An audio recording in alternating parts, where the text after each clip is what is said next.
While I was getting shot at overseas, my wife was calling another man Dad in front of our kids. But she had no idea who he really was, or what I was about to uncover. As I stood at the edge of our outpost in Afghanistan, the dry wind blowing sand across the base, I kept turning over a letter in my hands, one that had shown up that morning. I was 6 weeks into my third deployment, this time as part of a Delta Force unit, and something about Rachel's letters had been changing. They were shorter now, colder, distant. This latest one was the bare minimum, just a few lines asking about bill payments and wanting to know the exact date I'd be back. No warmth. Not a word about missing me. No mention of love. Bad news from home? Asked Sergeant Jake Miller, who'd been like a brother to me ever since we sweated through Ranger School together. Rachel's not herself lately, I replied, folding the letter and slipping it into the chest pocket of my camo shirt. Been that way since I shipped out. Jake gave me a firm pat on the back. Man, all couples go through it during these long deployments. You'll work it out once you're stateside again. I nodded, but deep down my gut told me otherwise. And my gut had saved my life more times than I could count. Something was off. I'd been married to Rachel for 13 years. She'd always been my anchor through the worst of it, grueling training, secretive missions, months apart. We'd always found our way back to each other. But now, something had changed. Incoming. The shout ripped through the still air just seconds before mortars exploded nearby. Instinct took over and we dove for cover. The job came first. Whatever was going on back home would have to wait. 3 months later, I landed back at Fort Liberty with a Purple Heart pinned to my chest and a spinal injury that meant 6 weeks of therapy ahead. Rachel wasn't there when I stepped off the transport. No smile waiting for me. No welcome home hug. I grabbed a cab and rode alone to our small ranch-style house just outside of Fayetteville. From the moment I walked in, I could feel it. Something was off. The living room looked bare. Rachel's favorite patterned pillows were missing from the couch. The hallway, once lined with our wedding photos, was stripped clean. I dropped my duffel bag by the door, every trained instinct in me flaring with unease. Rachel stepped out of the kitchen, clearly not expecting to see me. Her eyes went wide. Her hair was styled in a way I'd never seen before, sleek, polished like something from a magazine cover. And her outfit? Definitely not anything from our usual life. Expensive? No. You're home earlier than expected, Rachel said, not even stepping forward to hug me. Got pulled out on a medevac, I answered, motioning toward my lower back. Took some shrapnel. Nothing that's gonna end my career. She just nodded, folding her arms tight across her chest like she was shielding herself. We need to talk, she said. I'd interrogated hostile fighters, walked through minefields, and made it through ambushes where half my team didn't. But none of that had prepared me for the next words out of her mouth. I want a divorce, Rachel said, her voice cold and detached. I've met someone else. Someone who's actually around. It felt like someone had driven a blade straight through my ribs. Every scar I'd brought back from war paled in comparison. Who is it? I asked, forcing the words out. His name's Eric Dawson.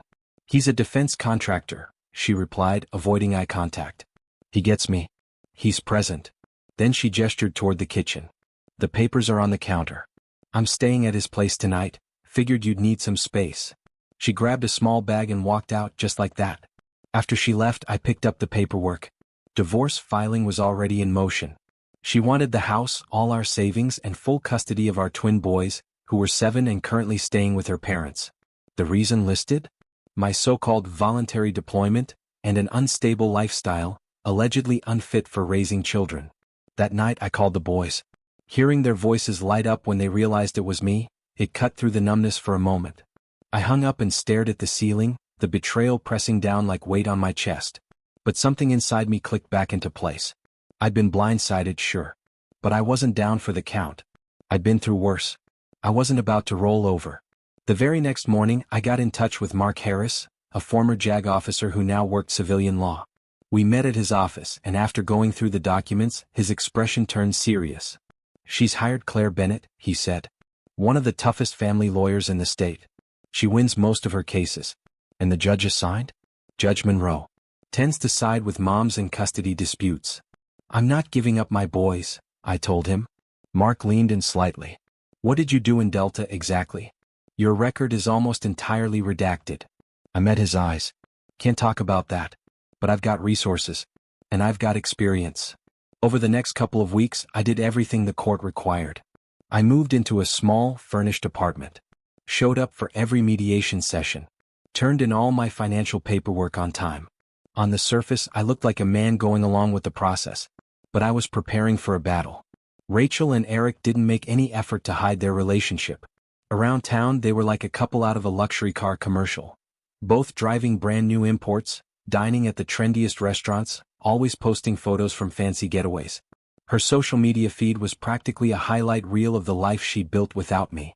Meanwhile, I was still on medical leave, grinding through physical therapy sessions and doing my best to walk upright without pain. One afternoon, after a particularly rough session, I spotted Eric in the parking lot. He was standing there like he owned the place, tall, younger than me, dressed like someone who never had to worry about sand in his boots. He walked over with his hand extended like we were old buddies. "Hey man, no hard feelings, right? These things, they happen." I didn't take his hand. Just stared at it until he let it drop awkwardly to his side. "I'm only here because I care about your kids," he went on, still trying to play the nice guy. "Rachel says you're a solid dad, just not around much. I want you to know I plan to treat them right. Maybe we can figure out a holiday schedule or something." I looked him straight in the eye. "You've known my boys for what, 3 months? And you're already mapping out their future?" I kept my voice level, calm. Years in the field had taught me how to hold my fire until the right moment. Eric's confident grin wavered. "Rachel says they're already calling me Dad." That was it. I stepped in close. Not threatening, but enough that I saw the flicker of fear in his eyes. "Let me give you a piece of advice," I said quietly. "In a fight, you never let the enemy know your position." Then I turned and walked away. Just as I reached my truck, my phone buzzed. A message from Jake. "Package secured. Operation Homecoming is a go." Weeks later, we were sitting in a temporary courtroom, the kind they set up for overflow family cases. The only sound in the room was Judge Monroe tapping his pen against the legal pad in front of him. Divorce hearings usually didn't go on this long, but ours had stretched into the 3rd hour. "Mrs. Walsh," the judge said, peering over his glasses. "You're claiming that Sergeant Walsh's career in the military disqualifies him as the primary caregiver for your children?" Rachel answered without hesitation. "Yes, Your Honor. He's been away for most of our boys' lives. They need consistency." Her attorney Bennett chimed in. "Given his combat injuries and the likelihood of future deployments, the mother's home clearly offers a more stable environment for the children." I sat quietly at my table, back straight, my posture sharp and disciplined. I didn't flinch. I didn't react. But inside I was preparing for the next move. Throughout most of the hearing, I hadn't said much. Mark, my attorney, had fielded the questions and argued on my behalf. But Judge Monroe had clearly taken note of my silence. "Sergeant Carter," he said finally, looking directly at me, "do you have anything to add before we wrap up for the day?" I stood slowly. "Yes, Your Honor. I'd like to submit new evidence regarding the custody of my sons." Claire Bennett stood up instantly. "Objection, Your Honor. We're well into regular proceedings. All exhibits were supposed to be submitted during discovery. This came into my hands just yesterday," I said, keeping my voice steady and composed. The judge let out a breath and rubbed the bridge of his nose. "I'll allow it, but this better be relevant." I approached the bench and placed a sealed manila envelope in front of him. "What's in this envelope?" he asked. "Documents that concern the well-being and safety of my children," I answered. Judge Monroe opened the envelope and pulled out a single sheet of paper. His eyebrows drew together as he read. The irritation on his face faded, replaced by puzzlement, and then something closer to alarm. He looked up sharply. "Clear the courtroom. Now." "Your Honor, I must protest," Bennett began. "Bailiff, secure those doors," the judge barked. "No one leaves." The bailiff locked the courtroom doors just as the judge reached for his phone. "This is Judge Monroe in courtroom 3B, he said quickly. "Requesting immediate presence of military police. Security code Alpha 75. Across the room, Rachel's self-assured calm broke in an instant. Her face went pale. "Ethan, what did you do?" Before I could say a word, the doors opened again, this time for 4 military police officers, all in full uniform. Leading them was a tall, hard-eyed man with a stack of folders in one hand. "Colonel David Wright, U.S. Army Criminal Investigation Division," he announced as he stepped forward. "Mr. Eric Dawson, please stand." From the back row, Eric slowly rose, his face drained of color. "This has to be some kind of mistake." "No mistake," Colonel Wright replied. "You're under detention on suspicion of espionage against the United States government." Gasps broke out across the room. The MPs moved in and began securing his wrists with cuffs. Rachel sprang toward me, her voice sharp with disbelief. What is this? Is this some twisted way to get back at me? Before I could speak, Colonel Wright turned toward her. Mrs. Carter, I'm going to need you to come with us as well, for questioning.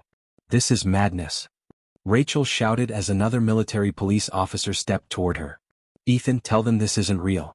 Tell them it's a mistake. I stood up slowly, keeping my voice even and measured. It's not a mistake, Rachel. While I was dodging bullets overseas, the man you brought into our lives was feeding classified intel to foreign agents. Information that led to the deaths of 3 men from my unit.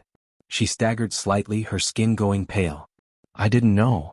That's exactly what we're going to find out, Colonel Wright said sternly. He turned to the judge. Your Honor, we'll need to move these individuals to a secure facility for further questioning. As Rachel and Eric were led out of the courtroom, their expressions twisted with disbelief and fear, I stayed behind, standing beside Mark and Judge Monroe. Sergeant Carter, the judge said, his tone somber, I assume what you submitted is just a fraction of the full picture? Yes, Your Honor, I replied. My unit had been tracing a security breach for several months. The trail led us to a civilian contractor tied to Meridian Defense, Eric Dawson. He exploited personal connections to gain access to intel he had no clearance for. And your wife? The judge asked, his voice less sure now. Do we have reason to believe she was involved? At this point it's unclear, I answered, trying to remain professional. But she did have access to my private items while I was deployed, including a mission log I kept under PAR protocol. When I walked out of the courthouse, Jake was already waiting by a military transport. His face was calm but serious. Phase 1's in the bag, he said as I climbed in beside him. Your boys are safe, staying with your folks just like you wanted. I nodded. And the surveillance? All of it recorded. She opened your secured lockbox 3 separate times while you were overseas. We're still trying to figure out if she was actively involved or just being manipulated. Either way, I said, jaw tight, she chose him. She picked him over our boys, over our life. Jake looked over. So what now? Now we let the counterintelligence investigation run its course, I said quietly. But in the meantime, I've got 2 sons who need their dad more than ever. Days later, the military tribunal convened behind closed doors at Fort Liberty. I sat behind one-way glass in a small observation room, my dress blues stiff across the shoulders, the medals on my chest heavier than I remembered. Across the courtroom, Eric sat at the defendant's table, flanked by armed MPs. The truth was finally out in the open. And justice had only just begun. Eric Dawson no longer looked like the self-assured man who had strutted around town with someone else's wife on his arm. He was pale, sunken, and silent, sitting across from a panel that would decide his fate. This wasn't just some courtroom drama, it was the rest of his life unraveling. The case against him was airtight. Investigators had uncovered classified files on his laptop and phone, intel he had no clearance to possess. They traced payments tucked away in offshore accounts to 3 different foreign intelligence networks. There were encrypted messages, conversations with handlers in multiple countries. It was all there, undeniable. Rachel had been pulled in for questioning. They grilled her for hours. In the end, she wasn't charged. There wasn't enough to prove she knew the full extent of what Eric had been doing. But even without handcuffs, her world fell apart. In the military community she once considered family, her name became a curse. Women who used to bring her casseroles and babysit her boys now walked on the other side of the road to avoid her. Her parents, both retired Army, could hardly bring themselves to look at her. The silence from them hurt her worse than any courtroom ruling ever could. 6 weeks of hearings, debriefings, and investigations came and went. Then one morning I got the call. It's done, Colonel Wright said over the line. Dawson accepted a plea deal, 25 years in federal prison. No parole. Anyone else in the loop? I asked. We've got 4 other contractors and 2 known foreign assets operating stateside. Your evidence helped us crack this thing wide open. I hung up, turned to Jake, who was still helping out while I healed up, and said, Dawson's gone. 25 years. Jake just nodded. Right in time for tomorrow's custody hearing. That next morning, I pulled up to the courthouse and spotted Rachel standing near the steps, alone. She looked nothing like the woman I remembered. Gone were the designer heels and flashy jewelry. Her clothes were plain. Her face, worn thin with shadows under her eyes, showed every mile of the road she'd been walking lately. Ethan, she said softly as I approached. She took a small step toward me. Can we talk, before we go in? I stopped a few feet away, keeping space between us. What's left to say? I messed up, she whispered, her voice shaking. I didn't know what Eric was doing. I swear I didn't. I was lonely and scared.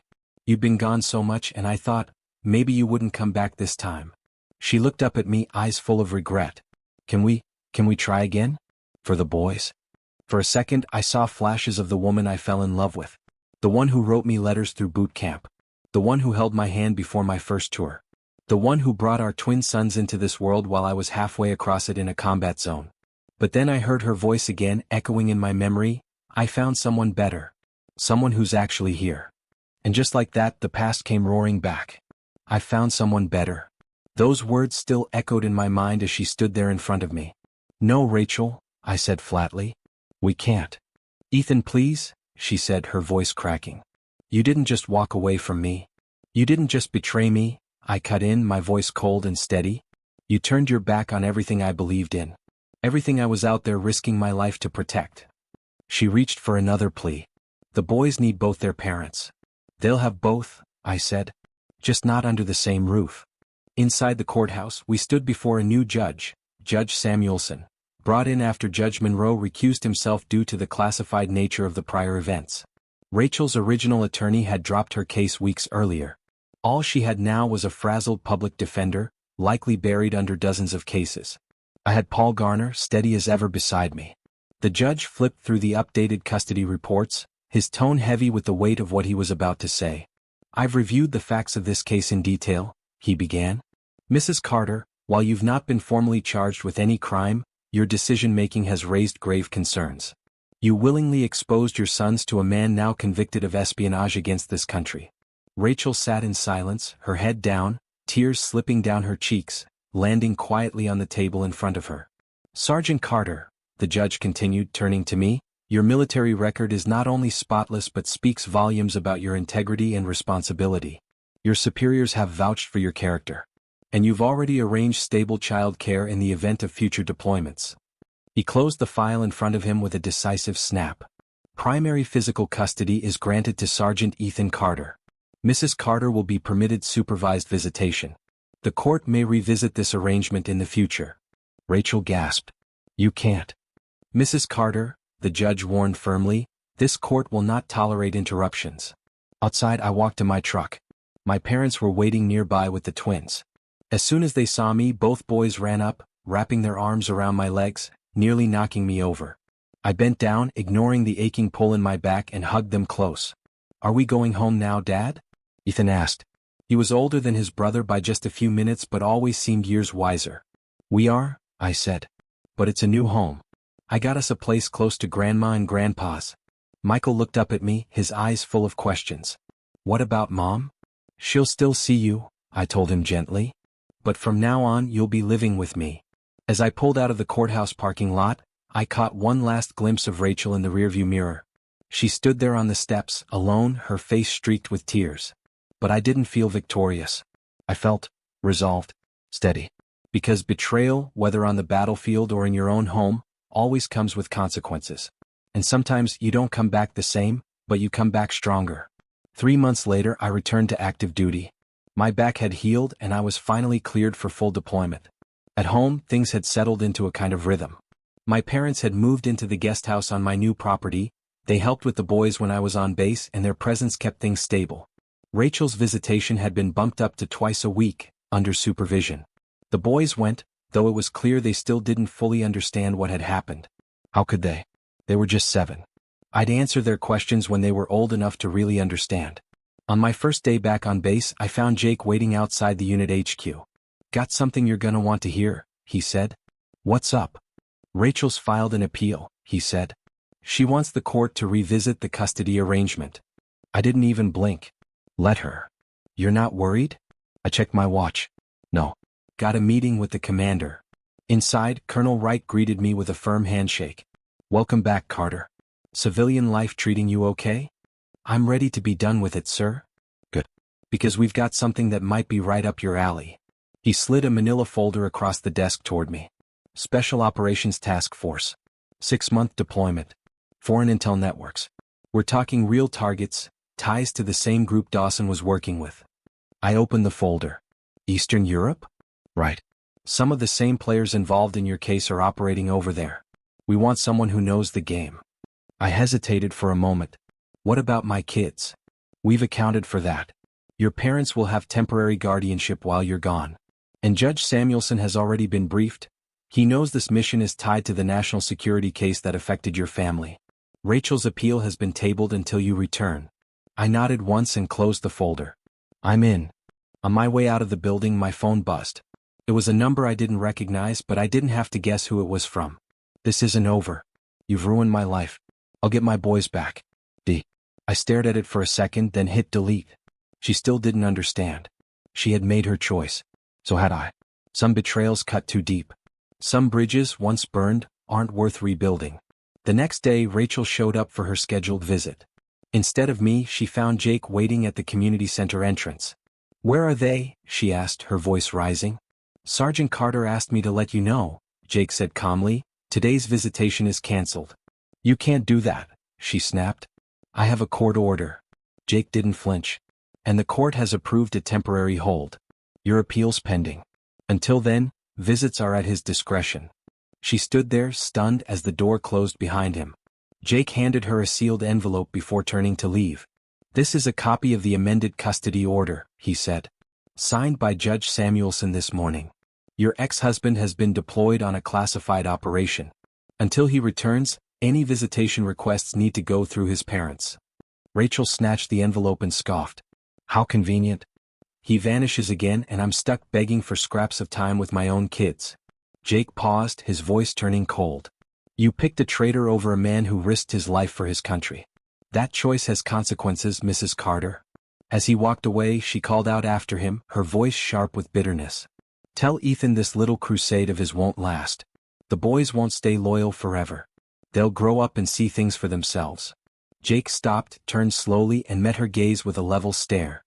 "He figured you might say something like that," Jake said. "Told me to remind you of what he teaches his sons. That loyalty is everything. That betrayal leaves a scar you never forget. And that a man never surrenders what's his." 6 months later, I returned home from that deployment. The mission had been a success, beyond anything we'd hoped for. The intel we'd gathered unraveled the entire network Dawson had been part of. Awards were given. Accommodations received. But I didn't come back for praise. I came back for my boys. Meanwhile, Rachel's situation had only worsened. Every appeal she filed had been denied. After my deployment ended, she tried again. Same result. Her parents, who'd supported her quietly at first, pulled their backing once they learned the full truth about her involvement with Dawson. She had to downsize, moved into a small apartment on the outskirts of town, and picked up a job at a local diner just to make ends meet.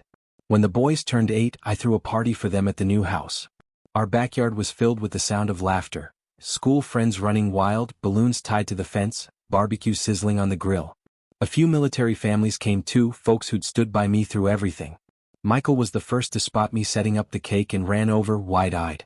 "Dad, this is the best birthday ever." Ethan, never far behind, nodded and grinned. "Can we do this every year?" I crouched, feeling the tight pull of old scars in my back, and hugged them both. "We'll do something even better," I said. "Every year. I promise." I didn't know what Rachel was doing that day. I didn't ask. I didn't need to, because I had chosen my path. And more importantly, I had kept my sons on it with me. Rachel arrived right on time, carrying a small gift bag in each hand, cheaply wrapped, the kind of thing you buy when you're counting every dollar. She looked tired, her shoulders hunched, her makeup barely covering the toll the last year had taken.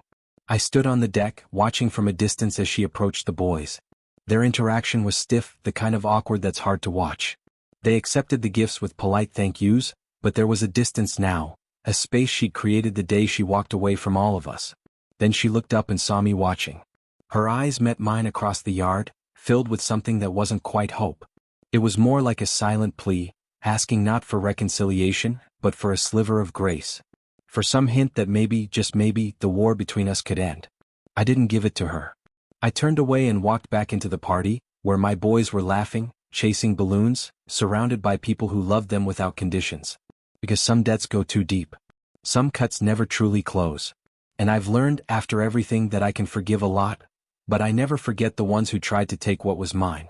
This is where my story ends. If any part of it spoke to you, If you've ever felt blindsided, betrayed, or had to rebuild after being broken, feel free to share your thoughts in the comments. I appreciate you sticking with me this far. Thanks for your time. Ethan Carter. 3 hours later, the party had wound down. Paper plates littered the patio table. Wrapping paper was crumpled in a pile beside the grill. The twins were inside now, showing their grandparents their new toys. Rachel stood alone near the fence, still holding the empty gift bags. I didn't say goodbye. I didn't need to. As I walked back inside, I glanced over my shoulder one last time. She was still there, frozen in place, staring at the life she'd once helped build and then tried to dismantle. And I realized something I hadn't understood before.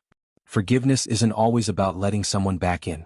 Sometimes, it's simply about letting go of the anger, the betrayal, the weight of trying to make someone see what they'll never fully understand. Rachel would carry her choices, and I would carry mine. But I had what mattered most: my sons, my integrity, and a home built on truth, not lies. That was enough. Because in war and in love, some battles break you, and some remind you who you really are. I didn't win every fight, but I never surrendered. Not once. And I never will. Logan Walsh.